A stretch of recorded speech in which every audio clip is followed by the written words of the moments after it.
whatever activity you're doing. Be spontaneous with it. Well, I think the one common thread between both of these books and how I generally feel in my own human experience right now is that they are about radical transformation. So we've done a podcast on radical acceptance, right?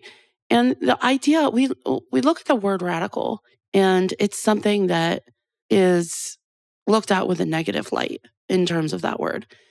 But really, it's a departure from the normal, From everything you know. Everybody is filtering and funneling you into. Right.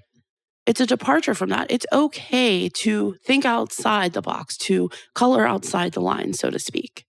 And that can be radical transformation into actually trusting your own sense of self, your intuition, and how you feel on a daily basis. Yes. I would say if you found our podcast, you're probably on a growth journey. Agreed. I think, we definitely have a lot that caters to that. Right. I think if there's one common thread with all of our listeners is that they're on a growth journey. And I think that it's part of our mission to help people break free from what they've been conditioned to.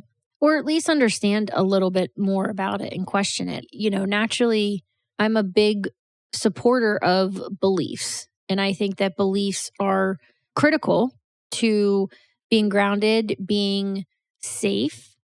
I think that it allows you to connect with community in a home that has different beliefs. When I say different beliefs, when it has just beliefs in general, I think that that's all we know, right? So we don't question it as a child, but as we get into our adolescence, we start asking, why? How come? How did we get here? Why are we here? I remember really questioning the Catholic faith when I was in high school, where I was just like, I know I'm supposed to get something out of this and I get nothing. Like it's an hour that I go where I'm like, oh, like why do people want to do this? Like this is not enjoyable. We've just had recently a conversation in our family where I'm like, if I could have a space to go in a community to talk about growth without the religious aspect, I think there's so much beauty to be gained from that. Oh, for sure. But there's no, when you're going to a church. Well, that's a set of beliefs. That is a set of beliefs, right? Correct. You are buying into that religion. Correct. And, it's all based on, most around here, Christianity, right? But I think that, within that weaved are some really important messages. For sure. That I think that would be a cool thing to cultivate. I think it would be cool. I don't even know what you would call it, but I do think that would be neat to have the name would sense of community and support. Yeah, let's get into some of the specific female archetypes. I think it's so important, just the energy that women bring to each other and supporting each other and loving on each other and understanding. Women tend to be more empathetic and understanding than men. And so when you're talking about these different archetypes that we flow through kind of throughout our life, because I don't think you're just one. I think you're a meld of a bunch of them. For people that have never heard the term female archetype, how would you explain that to them? So, yeah, they're patterns or, part of the personality that makes you who you are, your behavior, and they can be impacted by different cultures or different eras in which you live in, depending on when you were raised and born. And it's, that's just who you are as a woman. Well, I think what we're talking about is who you are before society told you who you are. So that deep within feeling of knowing that you are a lover, right? Or whatever it might be for you before you were told who you are or who you're supposed to be. And it's not so much though, putting you into a box, because naturally I think that you evolve and change over time as well. But some of the most known archetypes that exist are the maiden, the mother, the wise woman, the wild woman, the seductress, and the warrior. Well, I think the messaging here, too, if you listen to any of our podcasts, is about stepping into your most authentic self. Right.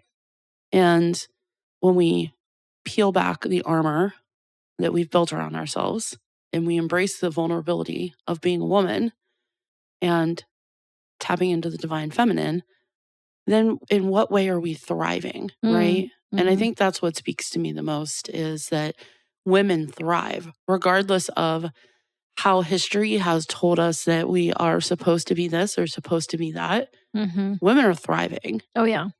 And this is another way to embrace that. Yep, I agree.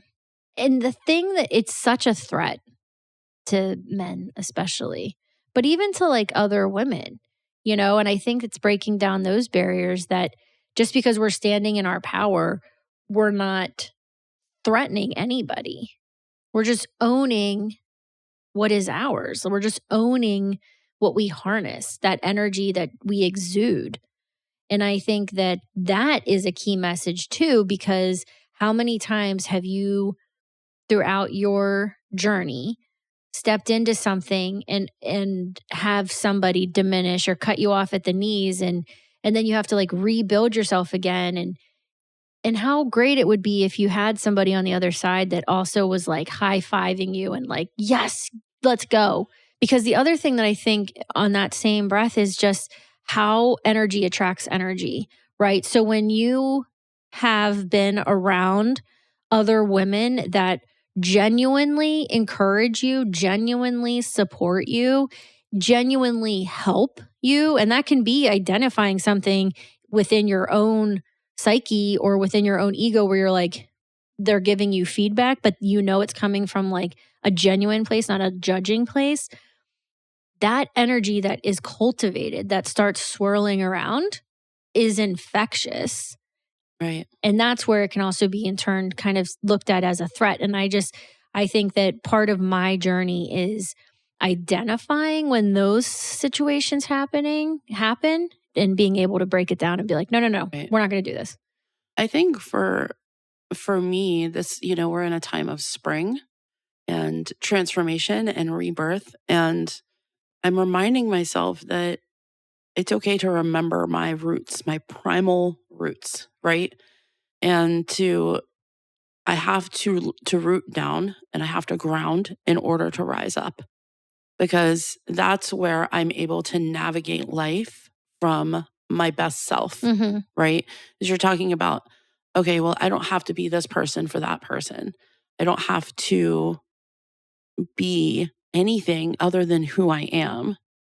And for me, that starts in literally rooting myself and grounding myself and giving myself that permission that just as like the earth is nourishing everything that's coming back, that I can nourish my next steps.